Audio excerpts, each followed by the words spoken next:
So this problem here is about a Benjamin Moore paint company, and again we're looking at a variety of ways to look at the profitability of this company's two product lines, selling to paint stores and directly to consumers.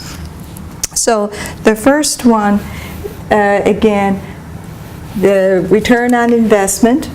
We went through the formula in the previous problem. So return on investment, operating income divided by your assets. So you can see here it's 35% for the paint stores and 11.25 for consumer. So here you have the paint stores, even though they both have a positive return on investment, the paint store certainly far exceeds the return on investment achieved by the consumer division. So we want to delve into this a little bit further to see if we can figure out why the return on investment is so much higher for the paint division versus consumer. So again, profit margin is simply your operating income divided by sales. So that would be $12.50 for paint and 15% for consumers. So in effect, what that's saying is for the paint stores division, they're earning like 12.5 cents on each dollar of sales, whereas the consumer division is earning 15 cents on each dollar of sales. So that's how you would interpret that result. So remember, as an accountant, you're always going to do more than just do the calculations. You have to interpret what that actually means. So requirement 3 is asking us to calculate each division's asset turnover and interpret your results. So the asset turnover, again, is the formula you're going to have to memorize. So sales divided by total assets. So we can see here the asset turnover for paint is $2.80, whereas the asset turnover rate is 75 cents for consumers. So what that's telling you is that the paint stores are generating $2.80 for every dollar of assets invested in that division. And compare that to the consumer division, where they're only earning 75 cents for every dollar of assets invested. So as accountants, you have to do more than just calculate these numbers and the formulas. You have to interpret what the information is telling you. Requirement 4, again, we're going to look at another way to calculate the ROI, or return on investment, which is the expanded formula. So for the expanded formula, it's profit margin times asset turnover. So we've already calculated the profit margin, the asset turnover. You multiply them out, and that will give you your return on investment. So the return on investment is the same regardless of which formula you use, the one in requirement 1 or this approach.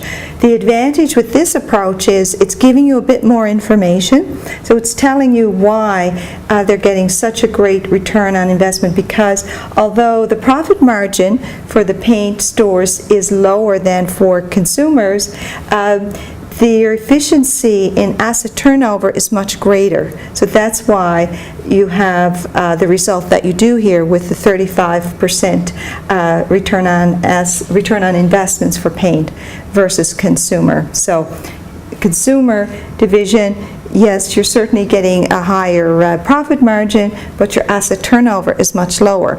So when you're presenting this information to senior management in the company, they can then see what they might need to do to improve on the return on investment.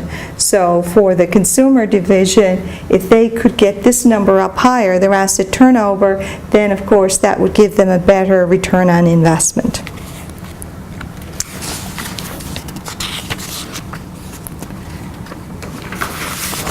Requirement 5. So requirement 5 is asking us to calculate the residual income.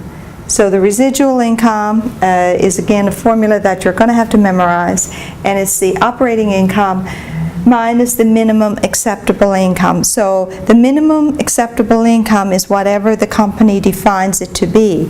So in this particular example, it's the target rate of return on your total assets. So they've identified they want a target rate of return of 20% on their assets that they've invested in the company.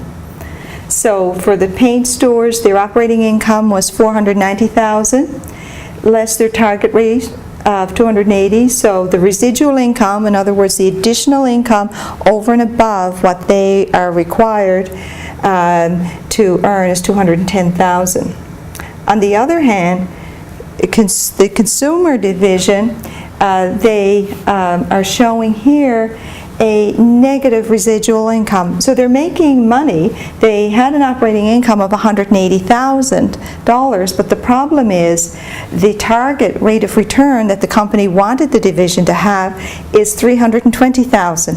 So that leaves a shortfall or a negative residual of $140,000. So they didn't meet the target. Requirement 6 is to calculate the economic value added for each division. So your economic value added is defined as your after-tax operating income less the difference between total assets minus current liabilities times your weighted average cost of capital. So your after-tax operating income, you're going to take your income less your after-tax rate. So you have a tax rate you're given of 32%. Therefore, after-tax rate is going to be the difference between the 32 and 100, so it's going to be 68%. So what this is telling you is that you can retain 68% of your income because the rest you're paying in taxes. So that will give you $333,200, and then you're going to take the difference between your total assets as current liabilities times your 15%, and that's the weighted average cost of capital. And again, you would be given that information as to what the company's weighted average cost of capital is. So here we can see that the economic value added for the paint division is $175,000. But for the consumer division, it's actually a negative economic value added. So they're just not creating the level of income. They are making money. Their income is $180,000, and after taxes, it's coming out to be $122,400. The problem is what the company expects to earn is $150,000. So there's a shortfall here of $27,600. So while a company can be making money and making a profit, if it doesn't meet the target that the company wants to achieve, that is not demonstrating economic value added for the company.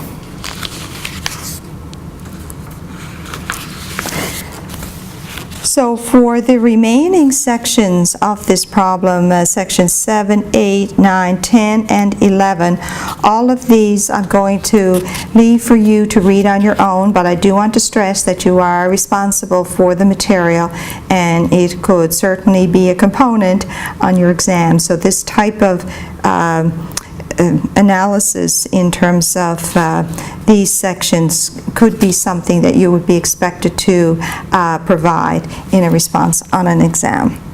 So that concludes 11-42.